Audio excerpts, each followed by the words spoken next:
हमारे पहाड़ों के लोग सीधे साधे लोग होते हैं, उनको इस खबर को देख के जो है सतर्क हो जाना चाहिए, क्योंकि बच्चे लेके अगर कोई यहाँ आ रहा है, हमारा विश्वास जीत रहा है, फिर कुछ दिन उन्होंने नीचे खाना बनाया तो कुछ दिन हमें भी वो खाना देते थे, तो उनकी जो लड़की थी भाई साहब वो ऊपर आती थी और चेक भी करती थी कि खा रहे कि नहीं खा रहे। उत्तराखंड के जितने भी लोग होम स्टे चलाते हैं, उनको ये संदेश देना चाहूँगी कि ऐसे आप किसी पर भरोसा ना करें जो बाहर से आपके पास यात्री आते हैं, क्योंकि हमारे साथ एक बहुत बड़ा फ्रॉड हुआ है।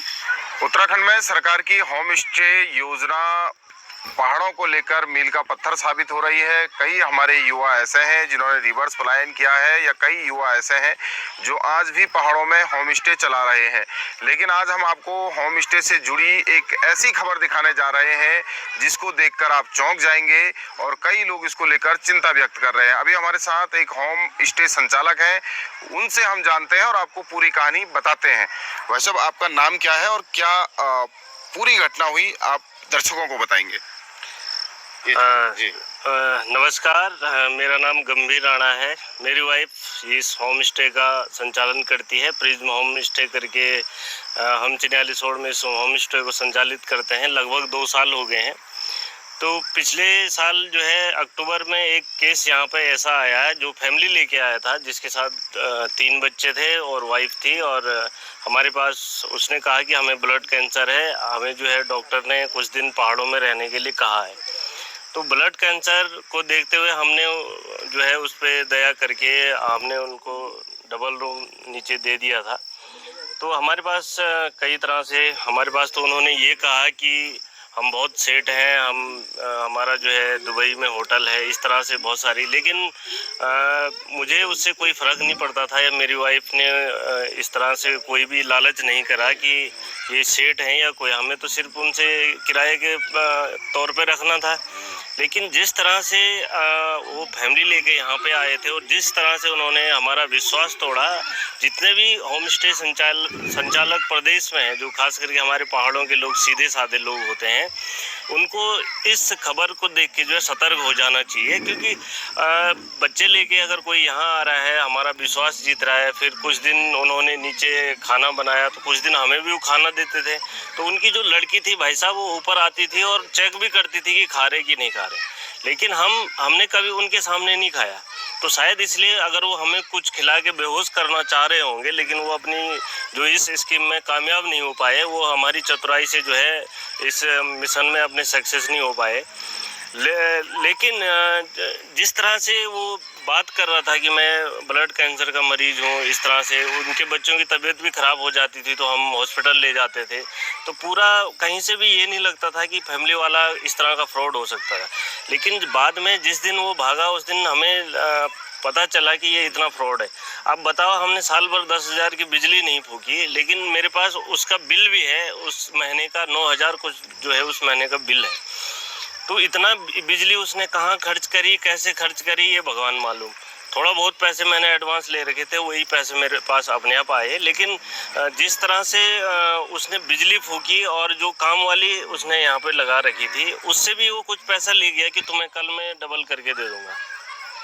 अगर वो काम वाली मुझे पहले दिन ये बता देती तो शायद उसके पैसे भी बच जाते और उस पर हमें शक हो जाता। हम कितने पैसे ले गए वो काम वाली से, और काम वाली ने क्यों दिया, आपने पूछा नहीं उनको? काम वाली ने इसलिए पैसा दिया उसको, मेरे ख्याल से 10 और 20 के समथिंग बोल रही थी। इसलिए पैसे दिया क्योंकि उसने कहा कि मैं तुम्हें जो है, मैं बहुत पैसों वाला हूँ, मेरा कार्ड ब्लॉक हो गया, मुझे दवाई लेनी थी, आज इतने पैसे दे दो, कल मैं तुम्हें जो है इसका डबल दे दूँगा या बढ़ा के दे दूँगा, और साथ में तुम्हें इनाम किताब भी दे दूँगा। वो आदमी इतना शातिर था कि उसने उस काम वाली के बच्चे का बर्थडे का खर्चा भी अपने आप करा पहले दिन। अच्छा। तो पूरा विश्वास में लेके दूसरे दिन 20,000 ले लिए और उसको जो है अपने इसमें ले लिया कि तुम्हें हम इसका पैसा बढ़ा के देंगे। तो मेरा कहने का मतलब ये है कि ये तो छोटी चीज़ थी, उसका टारगेट बहुत बड़ा था। फिर किसी दिन बीच में उसकी वाइफ मेरी वाइफ से ये भी कह रही थी कि आपके पास कितना मतलब आपकी जो नथ है फोटो में बहुत अच्छी है, थोड़ा मुझे दिखा दो। तो मेरी वाइफ ने कहा कि मैं तो यहाँ कोई सोना नहीं रखती हूँ, सोना तो मेरे मायके में रहता जितना भी रहता, खुद वो कोई सोना पहनती भी नहीं, उसे शौक भी नहीं है पहनने का। तो इस तरह से जो है उसने पूरी रेकी ली हमारे घर की। लेकिन हम सीधे साधे लोग फिर भी मुझे थोड़ा डाउट हो रहा था, तो इसलिए मैंने घरवाली को बोल दिया था कि इन पे कुछ भी चीज़ अपने घर की हमारे पास जो भी है कुछ भी इनको आउट मत करना, और इनसे सिर्फ इनको ऑब्जर्व करो कि ये कितने सातिर हैं।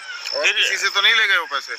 फिर जो दुकानदार है यहाँ पे भरत लाला, तो भरत लाला से भी 7-8 हज़ार का सामान उधार लिया, और वो जो सामने एक बालाजी धाम करके मंदिर है, दक्षिण भारतीय मंदिर समूह, तो उससे उधार लेके वो उसने वहाँ राशन वहाँ दी, क्योंकि हमारे पास वो ऐसा जताना चाह रहा था कि मैं बहुत बड़ा धनवान हूँ, बहुत बड़ा दानी हूँ, इस तरह की, ताकि मुझे विश्वास में ले सकें या मेरी फैमिली को विश्वास में ले सकें।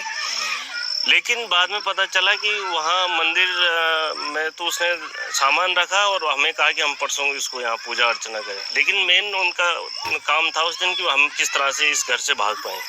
तो मेरी घरवाली को और साथ में मेरा भांजा था और अपने बच्चों को, घरवाली को वो एक गाड़ी बुक करके मंदिर पे ले गया सामान छोड़ने के लिए, अपने आप यहीं रहा और अपने आप सारा सामान पैक करके अपना जो भी सामान था अपनी गाड़ी यहाँ सामने पे रखी हुई थी।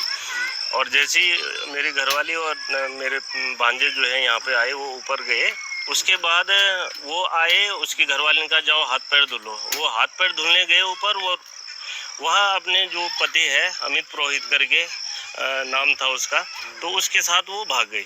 मतलब हमें पता ही नहीं चला कि वो कब नीचे से भागे। अब मेरी वाइफ जो है चादर देने के लिए उसको नीचे आई, लेकिन तब तक वो भाग चुके थे। अच्छा, जो आपने उनसे आधार कार्ड लिया होगा उसमें क्या नाम था, कहाँ का एड्रेस था? आधार कार्ड भाई साहब उनका जो एड्रेस था उसमें मुंबई में है, अमित पुरोहित करके है, लेकिन बाद में